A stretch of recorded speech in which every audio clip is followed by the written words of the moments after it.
Hi everyone, welcome to this channel, and in today's video, I will show you and tell you how you can clear app usage data on your iPhone. Please don't forget to subscribe to our channel, be sure to put your likes, and also write your comments. So friends, let's get to our topic. And in order to clear your data, first open your phone settings. Next, you will need to scroll down a little bit until you find the App Store. You tap on it. Next, scroll to the very bottom and tap the very last subsection.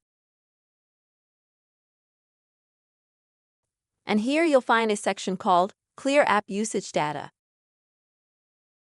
And you click on that. And then you just need to confirm your action. So you can easily clear your data without using any app on your iPhone.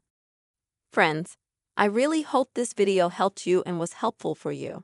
Put your likes, please write your comments, and also be sure to subscribe to our channel. See you soon.